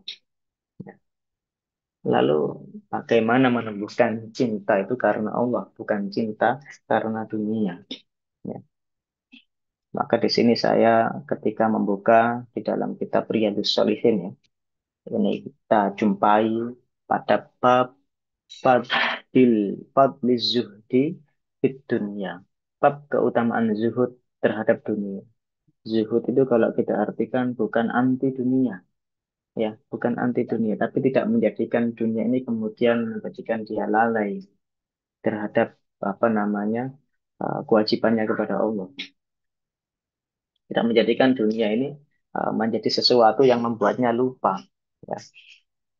Maka eh, dalam perjalanan rumah tangga ya, tentu setiap orang, setiap pasangan itu pasti akan menghadapi berbagai tantangan. Maka dulu ada yang pernah mengatakan kepada saya, ya memang seperti itu rumah tangga, lika-likunya seperti itu. Kalau enak terus ya namanya rumah makan. Katanya seperti itu. Ya memang betul nih. Karena tidak semua hari ya, tidak setiap hari itu terasa ringan, tidak apa dan bahagia, ada sukanya, ada dukanya ya. Ada karena juga muncul perbedaan pendapat ya. Ujian berupa rezeki juga salah satunya, atau rasa jenuh ya, tidak sama. Namun disinilah apa namanya ketika kita kembalikan ke tujuan daripada Quran surat Ar-Rum tadi ayat 21 ya. Itu Allah menutup dengan redaksi kata inna fi dzalika laayatin liqaumin yatafakkarun. Itu adalah menjadi sarana pembelajaran. Bagaimana kita bisa mengambil pelajaran dalam hal tersebut ya. Untuk apa? Memperbaiki diri kita, meningkatkan kualitas hubungan kita ya, baik hablum minallah maupun hablum minannas. Hablum minannas dalam hal ini yaitu kepada pasangan kita. Ya. Itulah mengapa tadi Allah menyebut dengan menggunakan redaksi inna fi dzalika laayatil liqaumin yatafakkarun. Sungguh pada yang demikian itu benar-benar terdapat tanda-tanda kebesaran Allah bagi orang-orang yang berpikir, ya, mau bertafakur, mau mencari apa sebenarnya hikmah dari yang dialami. Ya. Maka dalam hal inilah, dalam konteks inilah, cinta yang dibangun karena Allah menjadi pondasi paling kokoh ya bagi kehidupan rumah tangga. Ya. Bagi kehidupan rumah tangga yang seperti apa? Yang langgeng dan penuh berkah. Ya, yang penuh berkah. Maka ada salah satu hal ya, ada salah satu hal yang mana ini sering menggerus ketulusan. Cinta adalah pandangan duniawi. Pandangan duniawi yang seperti apa? Yang terlalu berlebihan. Ya. Terutama ketika seseorang mulai membanding-bandingkan. Ya. Mulai membanding-bandingkan antara rezeki orang satu dengan orang lain. Antara rezeki saudara sendiri. Kok saya seperti ini? Kok saya seperti ini? Kenapa saya nggak seperti itu? Nah, sehingga perbandingan inilah, semacam inilah, kerap kali menumbuhkan rasa tidak puas, rasa yang tidak bisa qanaah, tidak bisa menerima apa yang sudah Allah takar, apa yang sudah Allah berikan. Sehingga di sini bisa mengikis rasa syukur kita. Padahal apa? Nabi sudah memberikan pedoman yang apa namanya sangat indah terkait bagaimana menyikapi urusan dunia itu sendiri, yaitu ada di kitab Riyadhus Shalihin tadi, yaitu Nabi Shallallahu Alaihi Wasallam bersabda, Unduru ila man huwa asfalu minkum, wala tanduru ila man huwa fauqakum, fahuwa ajdaru alla tazdaru ni'matallahi alaikum. Itu riwayat redaksi dari Imam Muslim. Dan di riwayatnya Imam Bukhari, idza nadhara ahadukum ila man fuddila alaihi fil mali wal khalqi falyandur ila man huwa asfalu minhu. Ketika saya menjumpai ayat ini, dulu pernah apa namanya uh, berpikir memang uh, dalam berkehidupan ya, kita itu harus bisa melihat ke atas. Kalau dalam bahasa Jawa itu apa? Mendangak ya, melihat ke atas ya. Dan kita harus bisa melihat ke bawah ya. Maka di dalam hadis ini unduru ila man huwa asfalu minkum. Lihatlah unduru ila man huwa asfalu minkum, kepada orang yang berada di bawah kalian dalam urusan dunia, dalam hal dunia ya, terkait apa namanya materi, terkait harta, terkait apa lagi eh, anugerah fisik dan lain sebagainya. Ya. Unduru ilaman huwa asfalu minkum. Lihatlah kepada orang-orang yang berada di bawah kalian dalam perkara dunia. Wala tanduru ilaman huwa fauqakum. Dan janganlah kalian melihat kepada orang yang berada di atas kalian. Karena apa? Nah, fahu ajdaru Allah tazdaru nikmatallahi alaikum. Karena dengan begitu, ya, dengan kamu bisa melihat ke atas, melihat ke bawah seperti itu akan membuat diri kita lebih mampu untuk tidak kemudian meremehkan nikmat Allah, anugerah rizki, ya, yang sudah diberikan kepada kita. Maka ketika kita buka ayat wala tamuddanna ainaika wala tamuddanna ainaika. Ini ada di Quran surat Toha ya. Wala tamuddanna ainaika ila ma matta'na bihi azwajam minhum. Surat Toha ayat 131. Maka janganlah kamu condongkan kedua matamu. Janganlah kamu belalakkan kedua matamu ila ma matta'na bihi, kepada nikmat yang sudah Allah anugerahkan, Allah berikan kepada orang lain ya. Boleh jadi apa? Hal yang lebih yang diberikan orang lain itu bisa jadi menjadi sebuah ujian ya, karena ujian berupa nikmat, ujian berupa apa namanya eh, kekurangan itu sebagai juga sebagaimana bentuk ujian juga, apakah bisa dan terus tetap dalam koridor syukur atau tidak. Maka di riwayat Imam Bukhari di redaksi yang lain ya, redaksinya Imam Bukhari, idza nadzara ahadukum ila man huwa fuddila alaihi bil mali wal khalqi. Apabila salah seorang di antara kalian melihat orang lain yang diberi kelebihan dalam harta dan rupa, ya bentuk fisik, fal yandur ila man huwa asfalu minhum. Maka hendaklah ia melihat kepada orang yang berada di bawahnya. Maka Bapak Ibu jamaah yang dirahmati Allah, ya, hadis ini itu menegaskan bagaimana pentingnya menumbuhkan sikap zuhud, ya, dan qanaah. Ya. Hidup sederhana dan merasa cukup atas karunia Allah. Ini sebagai bentuk iman kita terhadap takdir. Maka di hadis yang nomor kedua dalam eh, kitab apa itu Arba'in Nawawi terkait Nabi yang didatangi oleh salah seorang yang tidak pernah Nabi kenal, yang mana waktu itu Nabi sedang duduk dengan Umar bin Khattab, didatangi oleh seseorang yang tanya tiga hal, apa itu Islam, apa itu iman, apa itu ihsan. Salah satu poin iman di situ ya, waktu minu bil qadri syarrihi khairihi wa syarrihi. Ya, percaya, yakin atas takdir yang Allah berikan, baik itu yang takdir yang kita sukai maupun yang tidak kita sukai. Sebenarnya tidak ada takdir yang buruk, yang ada itu takdir yang tidak sesuai dengan apa namanya keinginan kita. Padahal bisa jadi takdir yang kita anggap buruk itu di kemudian hari ada hikmah yang belum kita ketahui. Maka di Quran surat Al-Baqarah eh, wa asa an takrahu syai'an wa huwa khairul lakum, yaitu ya wa asa an tuhibbu syai'an wa huwa syarrul lakum, lalu Allah tutup kemudian wallahu ya'lamu wa antum la ta'lamun.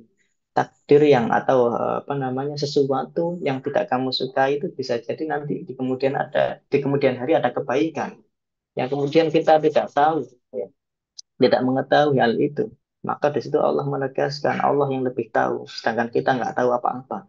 Maka tugas kita ya menerima, ya, hidup sederhana dan merasa cukup atas apa yang sudah Allah karuniakan kepada kita. Maka Bapak Ibu jamaah yang dirahmati Allah, memang secara fitrahnya manusia itu selalu mudah terikat, ya, mudah tertarik dengan hal-hal yang bersifat materi, ya. Ketika mendapatkan kelapangan rezeki, dia merasa dimuliakan. Tapi dalam kondisi yang sebaliknya, ketika dalam kondisi diuji kesempitan, diuji keterbatasan, ya, ia merasa direndahkan. Ini digambarkan oleh Allah dalam Quran surat Al-Fajr, ya, surat ke-89 ayat 15, 16 berurutan. Fa'amal insanu idza mabtalahu akromahu wa na'amahu fayaqulu rabbi akroman, ya. Adapun fa'amal insan, adapun manusia apabila Tuhannya itu memuliakannya, apa akromahu wa na'amahu, dan kemudian memberinya kenikmatan, fayaqulu rabbi akrom, maka dia berkata, Tuhanku telah memuliakanku. Tapi dalam kondisi yang sebaliknya, wa amma idza mabtalahu faqadara alaihi rizqahu. Sementara dalam kondisi ketika Tuhannya mengujinya dengan faqadara, membatasi alaihi rizqahu, rizkinya, maka dia mengatakan fayaqulu rabbi ahana. Dia mengatakan Tuhanku yang tidak adil, Tuhanku ini menghinaku, telah menghinaku. Sehingga dari sini menegaskan bahwa apa? Ukuran kemuliaan seseorang itu tidak terletak pada banyaknya harta yang dimiliki, ya, materi yang dimiliki, melainkan pada apa? Bagaimana bersikap dalam menghadapi ujian itu, ujian ketika mendapat nikmat, ujian ketika mendapatkan segala keterbatasan, ya. Karena apa? Kekayaan maupun kemiskinan keduanya adalah sama-sama bentuk ujiannya dari Allah, ya. Bukan bukan itu tanda cinta, bukan itu tolak ukur cintanya Allah atau murkanya Allah. Maka ketika itu diletakkan karena Allah, maka setiap kesulitan akan kemudian menjadi ladang pahala karena ia mau bersabar, ya. Dan setiap kekurangan menjadi ruang untuk saling terus melengkapi, ya, karena ia qanaah, terus menerima, merasa cukup, ya, atas karunia Allah. Ya. Dan setiap kebersamaan bisa menjadi ibadah yang kemudian semakin mendekatkan kepada ilahi Rabbi. Maka di sini sebagai closing statement, ya, nah, menata kehidupan rumah tangga yang berkah tadi, ya, selalu tanamkan nilai-nilai ketakwaan dalam rumah tangga, anak-anak kita, pasangan kita, anak turun cucu kita ya. Nah, tanamkan nilai-nilai ketakwaan itu sendiri. Ya, termasuk salah satunya menegakkan dalam perkara sholat. Nah, tentu kita ingat dalam juz 5 akhir ya, halaman sebelah kanan ya. Innal munafiqina yukhadi'una Allah wa huwa khadi'uhum. Coba saya cek ayatnya. Innal munafiqina yukhadi'una Allah wa huwa khadi'uhum. Nah, salah satu ciri daripada orang yang munafik itu yang hendak menipu Allah ya. Karena orang munafik sejatinya memiliki muka dua, bermuka ganda. Wa huwa qadi'un wa idza qamu ila sholati qamu kusala. Ketika dia mendirikan sholat, dia mendirikan dengan kusala. Kusala ini males ya. Ataupun ketika dia sholat, ketika menegakkan sholat hanya ingin dipandang yuraunan nas, dipandang manusia ini oh ternyata orang ini rajin beribadah, orang ini sholatnya tepat waktu. Tapi sejatinya dia menyembunyikan apa namanya kemunafikannya dengan menampakkan keimanannya itu sendiri. Sehingga Allah yang membalas kelak dengan menempatkan orang yang munafik itu di ad-darkil asfal. Jadi tingkatan neraka yang paling bawah. Darokah itu tingkatan tapi turun, kalau derajat tingkatan tapi itu naik. Maka ini ada dua kata yang berlawanan ya. Darkil atau tingkatan yang paling bawah di neraka. Itu Bapak Ibu jamaah yang dirahmati Allah. Lalu yang kedua, jauhi perbuatan yang dapat mengundang murkanya Allah, termasuk salah satunya syirik ya, dan lain sebagainya yang kemudian kita tahu sendiri mana hal yang hak, mana hal yang batil ya, mana hal yang mungkar, mana hal yang ma'ruf ya. Maka seperti ini sejatinya harus senantiasa kita pegangi benar-benar dalam kehidupan rumah tangga kita, kehidupan rumah tangga anak-anak kita, anak tulang cucu kita. Sehingga dalam zaman yang katanya modern ini ya tetap dalam apa namanya koridor syariat, dalam koridor nilai-nilai keislaman itu sendiri. Meskipun memiliki kesibukan yang luar biasa, tapi tidak membuatnya jauh kepada Allah, tapi tidak membuatnya menuhankan Tuhan-Tuhan kecil selain Allah. Mungkin itu yang bisa disampaikan. Ini kita tutup doa atau pertanyaan dulu, Pak Ahli?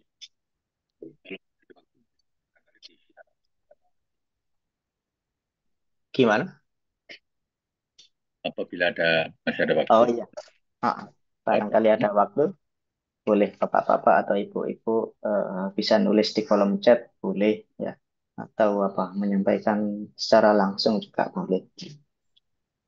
Ya, silakan teman-teman atau bapak-bapak dan ibu sekalian yang Pak, mau bertanya, silakan. Dino, silakan.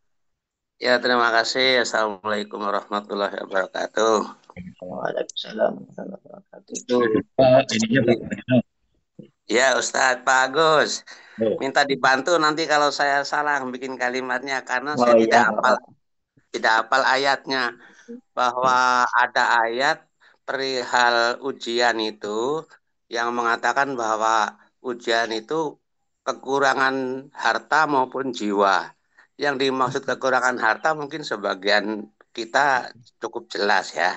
Tapi kekurangan jiwa itu yang bagaimana maksudnya, itu saja pertanyaannya. Terima kasih. Kekurangan jiwa itu maksudnya gimana? Iya, dari Pak siapa tadi? Itu ada di juz 2 ya. Walana baluwannakum bisyai'im minal khawfi wal ju'i wa naqsim minal amwal wal anfusi was thamarat ya. Itu ada di Quran juz 2. Coba saya cari. Walana baluwannakum bisyai'im minal khawfi wal ju'i. Iya, tentu Ada ujian. di Quran surat Al-Baqarah ya. Quran surat Al-Baqarah ayatnya 155. Atau kalau kita buka di Al-Quran itu ada di halaman berapa itu? 1, 2, 3. Halaman ketiga dari juz 2. Ya, Di situ Allah mengatakan sekaligus menjadi apa namanya Ini berkaitan ya sampai dengan ayat 157. Ketika orang itu diuji bisyai'in dengan sesuatu apapun itu ya. Ya, Karena ba'luwannakum bisyai'in minal khawfi wal ju'i wa naqsim minal amwal. Mungkin kita paham ya, kekurangan mungkin bagi orang tertentu 1 juta itu kurang, bagi orang yang lain itu cukup ya. ya, Dan kekurangan apapun wal angfusi dan apa namanya kalau kita cek di terjemahnya ini terjemahkan apa di situ Pak? dan jiwa. Jiwa ya. Nah, maka di kekurangan sini jiwa. perlu kita membuka tafsirnya ya. Walanabluwannakum bisyai'in minal khaufi wal ju'i, kekurangan harta, kekurangan jiwa. Sehingga kalau kita buka di dalam tafsirnya, ini Quran.com yang saya tampilkan di layar ya Bapak-bapak ya. Ya, Ini bisa dimanfaatkan ya. Ini gratis ya. Basisnya ini bukan AI tapi websitenya. Sehingga tanpa ya, perlu mendownload. Wa naqsim minal amwali wal anfusi. Maksudnya kekurangan jiwa itu ya amrod. Amrod itu sakit ya. Kadang sering kita diuji sakit ya. Karena kembali lagi dengan apa namanya syai. Nah, syai ini semua hal ya. Nah, semua aspek ya. Semua aspek baik itu sifatnya materi. Kadang kita kan sering menganggap ketika ujian materi saja ya ujian itu ya. Kita tidak sadar bahwa diuji sakit itu ya ujian benar. Ya. Kembali lagi ini juga termasuk daripada syai ini ya.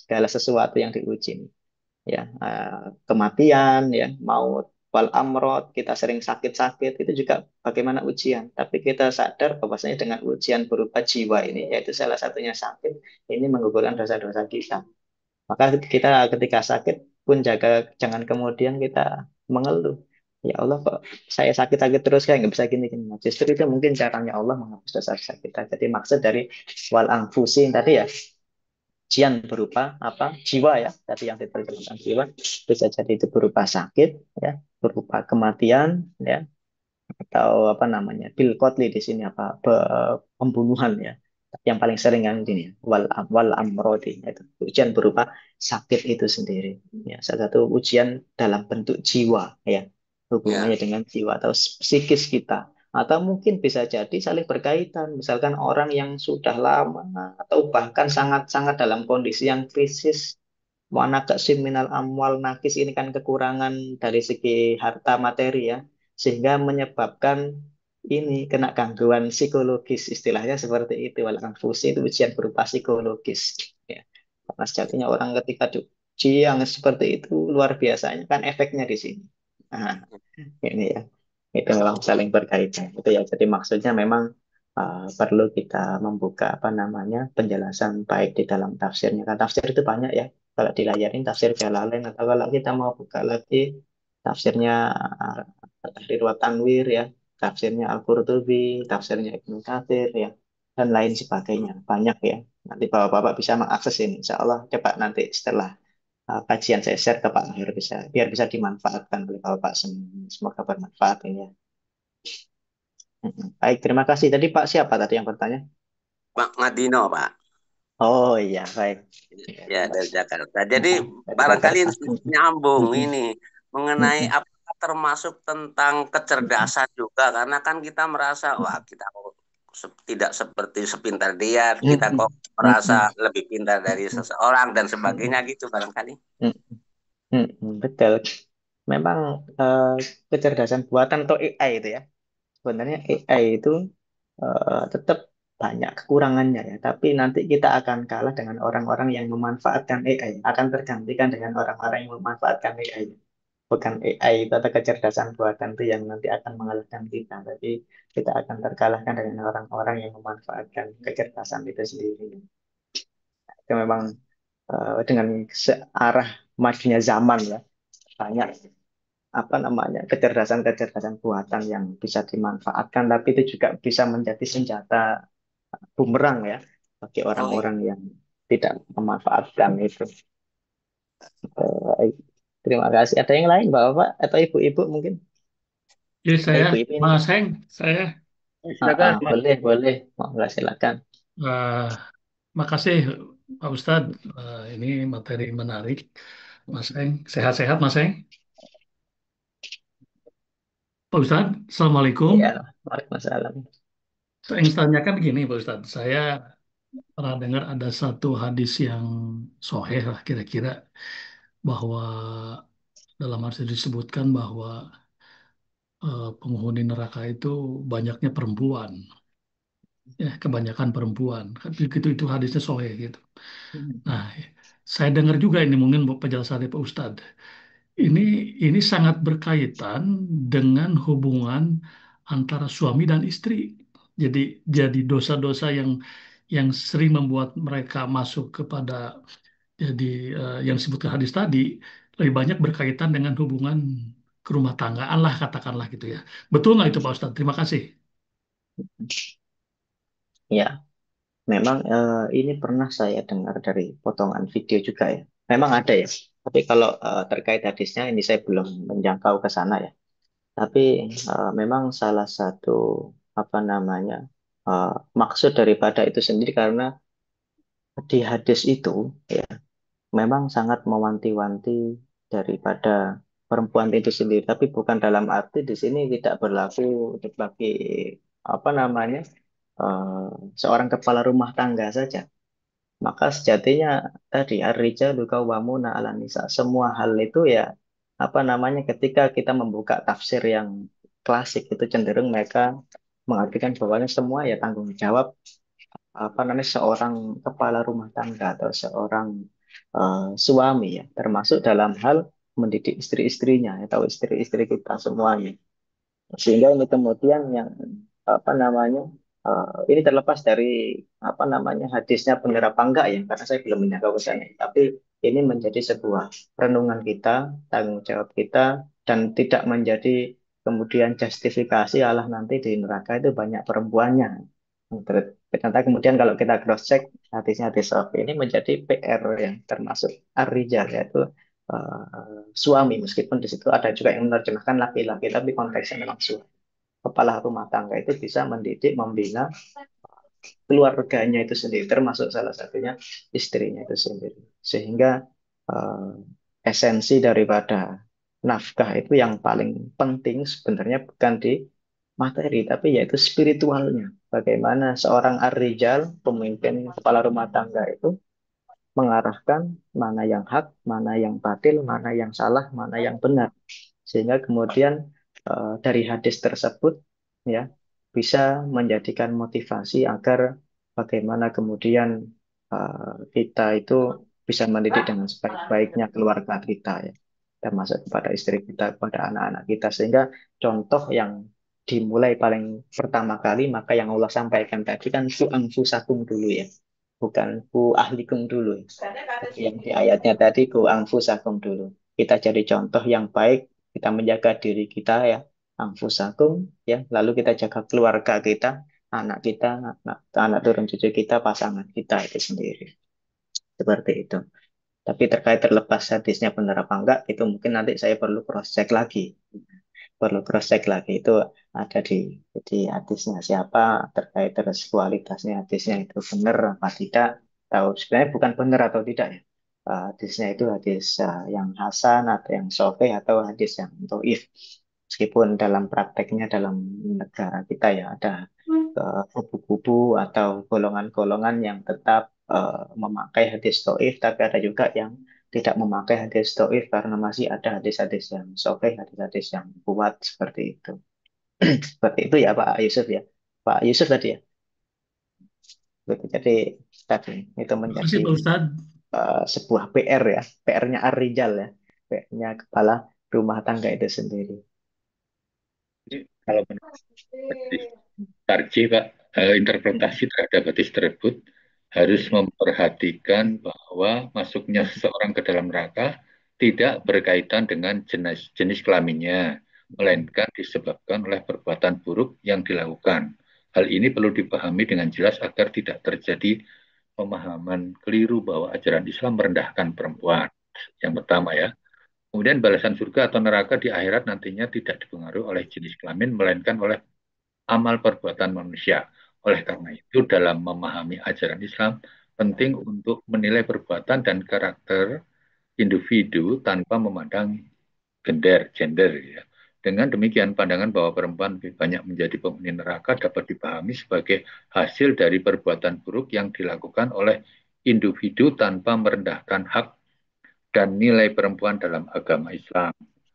Perlu dicermati bahwa balasan surga maupun neraka di akhirat kelak selalu berkaitan dengan amal perbuatan manusia dalam Al-Quran secara tegas disebutkan dalam An-Nisa ayat 124 bahwa laki-laki maupun perempuan yang mengerjakan amal soleh dan beriman akan masuk surga tanpa dianiaya sedikit pun.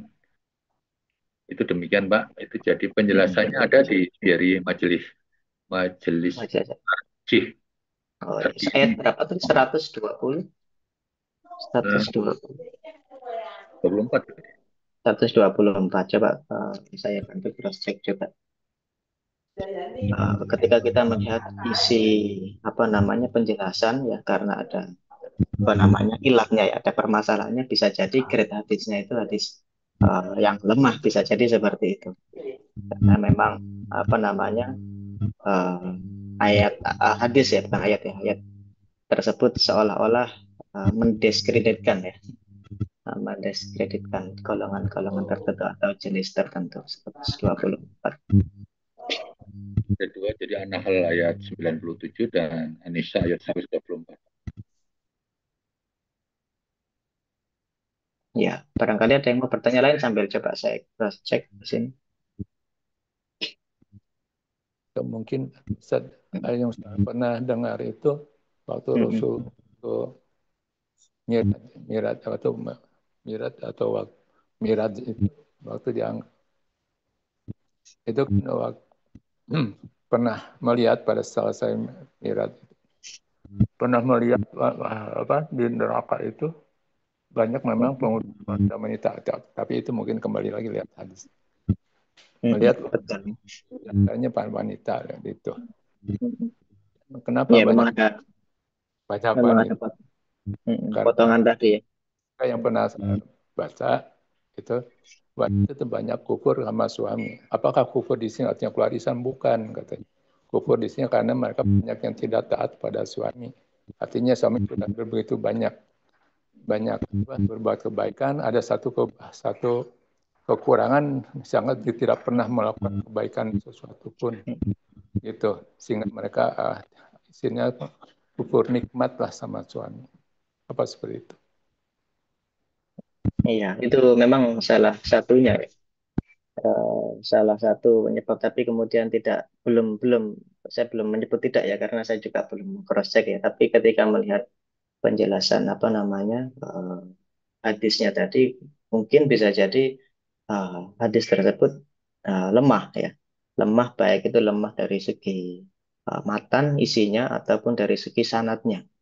Jadi lemah sanat atau lemah matan. Kadang matanya sebenarnya kuat, maksudnya matanya sahabat kami kemudian diriwayatkan oleh sahabat atau orang-orang yang kemudian ternyata ketika diseleksi oleh ulama hadis, ternyata orang ini pernah berbohong sekali saja dalam seumur hidup, itu akan mempengaruhi kualitas hadisnya itu sendiri. Ini terlepas dari dijadikan hujah, dijadikan pedoman atau tidak ya. Mungkin salah satu banyak di neraka itu dari golongan perempuan ya, salah satunya seperti itu. Tapi tidak menutup kemungkinan ketika saya dapat potongan video dari kakak ipar saya yang berangkat dari Finlandia ke Masjidil Haram ketika umroh mandiri, itu dapat potongan video yang luar biasa. Salah satu mungkin bentuk salah satu eh, saya lupa redaksi Arabnya ya, tapi saya masih ingat betul itu perkataan syekhnya. Salah satu bentuk yang seperti itu karena tidak lain dosa-dosa suaminya ya. Karena dosa-dosa suaminya sehingga menyebabkan pasangannya tersebut kemudian kufur ya, kemudian tidak tidak taat kepada suaminya ya, tidak lain karena dosa-dosa yang diperbuat oleh ar-rijal atau kepala rumah tangganya itu sendiri. Nah, ini yang kemudian tadi ya, kalau kita kembalikan waman a'radu an dzikri tadi ya, bisa jadi ya dosa-dosa yang kita perbuat sehingga efeknya bisa merembet ke pasangan kita atau anak-anak kita, sehingga atau mungkin bisa jadi eh, rezeki atau nafkah yang kita berikan kepada keluarga kita berasal dari nafkah-nafkah yang tidak diberkahi atau kita dapatkan dengan jalan yang apa namanya tidak Allah ridhoi, sehingga kemudian itu bisa jadi efek daripada harta atau nafkah yang kemudian tidak berkah itu kemudian bisa jadi merembet ke watak istri atau watak anak-anak kita. Seperti itu ya, sumbernya bisa jadi kembali ke dosa-dosa yang kita perbuat. Tidak mungkin, bisa jadi tidak serta merta apa namanya dari apa individu pasangan tersebut. Meskipun ada juga kan itu istrinya Nabi yang digambarkan di At-Tahrim itu ya, yang dibuat perumpamaan ada istri Nabi, istri Nabi yang apa namanya, yang taat Nabi padahal, tapi kemudian istrinya merupakan orang-orang yang tidak taat kepada suaminya, bahkan menceritakan keburukan apa namanya suaminya dengan menceritakan bahwa yang diumpamakan apa, wadaraballahu matsalan imro'atanuh wa imro'atalut ya, atau kalau istrinya Nabi Nuh ini seperti ini, atau bahkan Nabi Lut, istrinya Nabi Lut itu yang digambarkan di surat yang lain, digambarkan bahwa Nabi Lut itu juga pernah loh membawa tamu masuk ke rumahnya, maksudnya tamu sesama jenis ya. Itu sampai menjadikan seperti itu, sehingga diumpamakan seperti itu. Ada juga kemudian pasangan-pasangan eh, yang suaminya sendiri itu adalah orang-orang yang eh, dalam tanda kutip bukan suami yang taat, tapi istrinya kemudian taat. Ya, wa daraballahu matsalan imro'ata Fir'aun ya. Imro'ata Fir'aun itu digambarkan sebagai apa namanya, gambaran pasangan atau apa namanya istri yang taat tapi suaminya tidak taat. Imro'atan Nuh dan Imro'atan Lut, istrinya Nabi Lut dan istrinya Nabi Nuh, digambarkan sebagai gambaran seorang istri yang tidak taat kepada suaminya meskipun suaminya itu Nabi. Nah, seperti itu. Itu ada di surat At-Tahrim kalau tidak salah itu. Bagian belakang sendiri itu. Ada tiga tipe, tiga apa namanya, prototipe ya, tiga golongan. eh, Bagaimana macam-macam istri itu sendiri.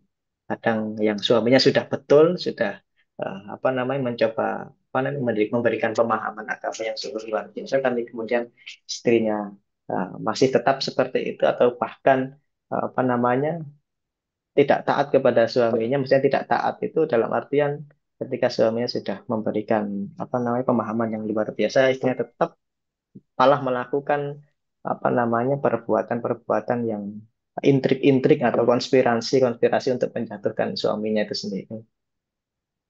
Seperti itu. Baik, terima kasih Pak. Tadi Pak Endang ya? Oh, Pak Tris. Ya. Saya kira Belum, Pak, saya belum. Boleh, betul lagi boleh. ada di chat. Itu ada di chat. Oh, ada di chat juga ya. Pak, itu tanya Pak Ustadz, kenapa urutannya tidak mawadah baru sakinah?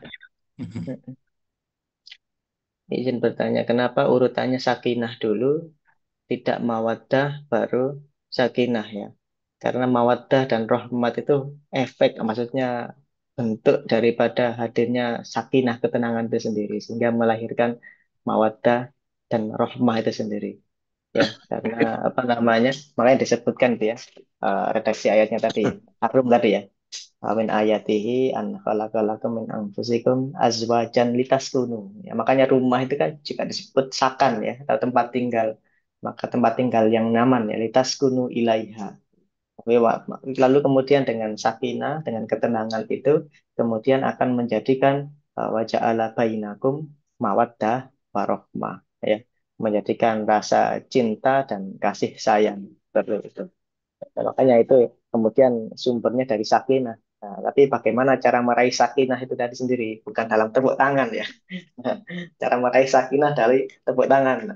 Bukan ya, bukan dari tepuk tangan. Tapi tadi yang sudah kita uraikan tadi ya, salah satunya ya membangun apa namanya hubungan kedekatan dengan yang di atas ya, yaitu takwa dan iman itu sendiri. Bagaimana di tadi dalam rumah tangga, dalam kehidupan rumah tangga, dalam aktivitas kita itu selalu berdasarkan dalam landasan iman dan takwa. Dan begitu pula jangan sampai menjauh dari koridor yang sudah Allah ingatkan, Allah syariatkan. Sehingga di situ kemudian Allah menyampaikan ketika orang dalam oknum mungkin dalam satu rumah tangga ketika menjauh dari syariat tadi konsekuensinya akan dibuat kehidupan yang sempit, kehidupan yang kemudian tampaknya kita makan apapun masih sebenarnya bisa, makan enak apapun masih keturutan masih bisa merasakan enak, tapi kemudian psikologisnya terus tertekan ya, psikologisnya terus pening ya, psikologisnya terus apa namanya kalau dalam bahasa anak sekarang itu apa itu ya, galau ya.